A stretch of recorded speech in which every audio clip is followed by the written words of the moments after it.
From JBS Studios in Greater New York, this is the JBS News Update with Teisha Bader. I'm Teisha Bader with the JBS News Update for Thursday, August the 1st, 2024.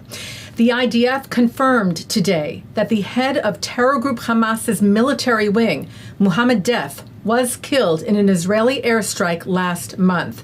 Deif has been Israel's #1 most wanted terrorist for decades and has eluded multiple attempts on his life until now.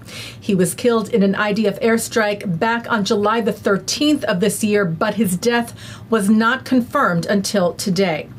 He was Hamas's #2 man, responsible for dozens of terror attacks over the last 20-plus years, and one of the architects of Hamas's October 7th massacre.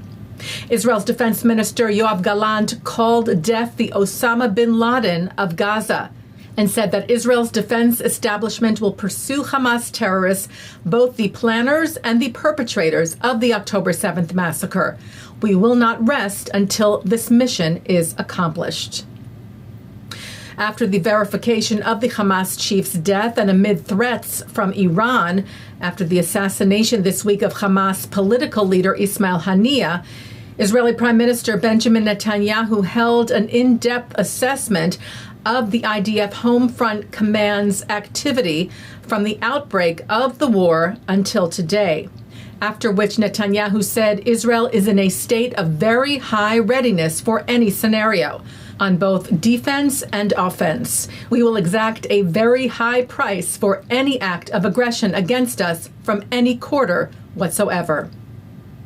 Well, a number of airlines, including U.S. Airlines, have canceled their flights to Israel, citing the security situation. Delta announced yesterday that flights between New York JFK and Tel Aviv will be paused through tomorrow, Friday, August the 2nd, due to ongoing conflict in the region. The Times of Israel said that United Airlines paused its flights to Tel Aviv until further notice. U.S. National Security Advisor Rear Admiral John Kirby was asked about the current situation and potential escalation in the region in a press briefing yesterday. Kirby said, "We have been working hard to keep this war from escalating, just as we've been working very hard and are today to make sure Israel has what it needs to defend itself." And with regards to any impact on hostage deal negotiations, Kirby said, "We've got a team in the region and we're going to keep the shoulder to the wheel.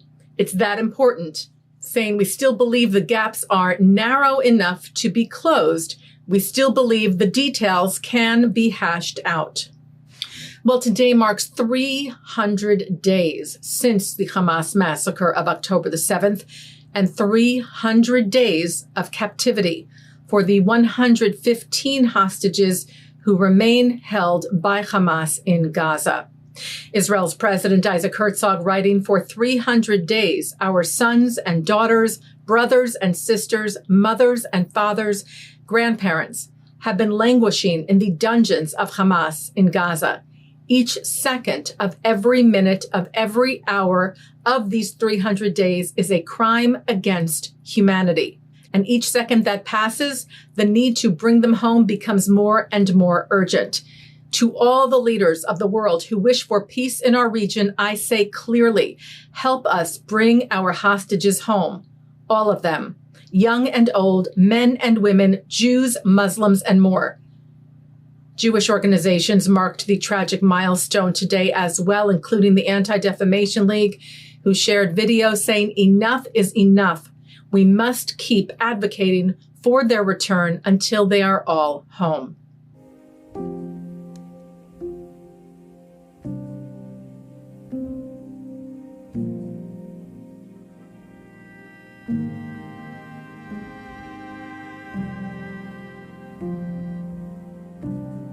Well, turning to some good news, Jewish journalist Evan Gershkovich, who was arrested by Russia in March of last year on espionage charges that he, his employer, the Wall Street Journal, and the United States firmly deny, is set to be released just weeks after he was sentenced to 16 years in a Russian prison.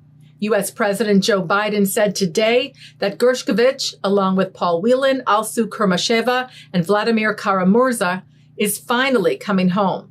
And likely referring to the Americans still being held in Gaza, the president said, "I will not stop working until every American wrongfully detained or held hostage around the world is reunited with their family."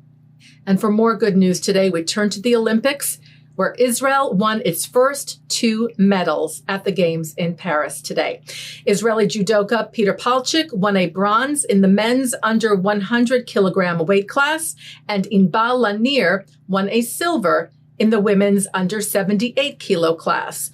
Palchik saying about his win, "The period we're going through in the country, the war, the wounds, the people who we won't see again, I just wanted to make everyone happy."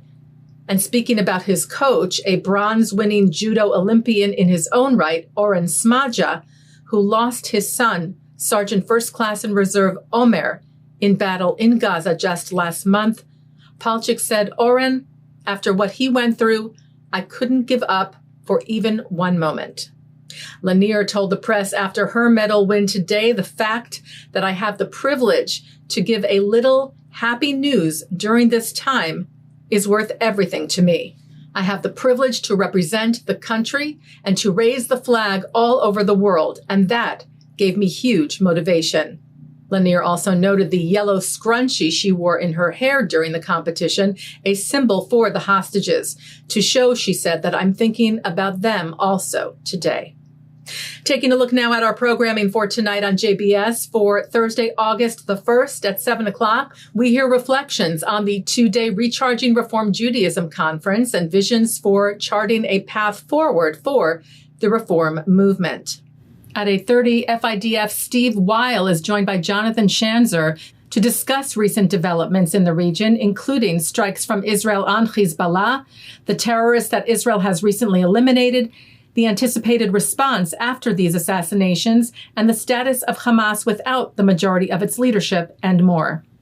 At 9, Herbert Block is on L'chaim. At 10, Shahar Azani speaks with Joseph Braude, president and founder of the Center for Peace Communications, who talks about recent meetings between Gazans and Western lawmakers envisioning a future in Gaza free from Hamas.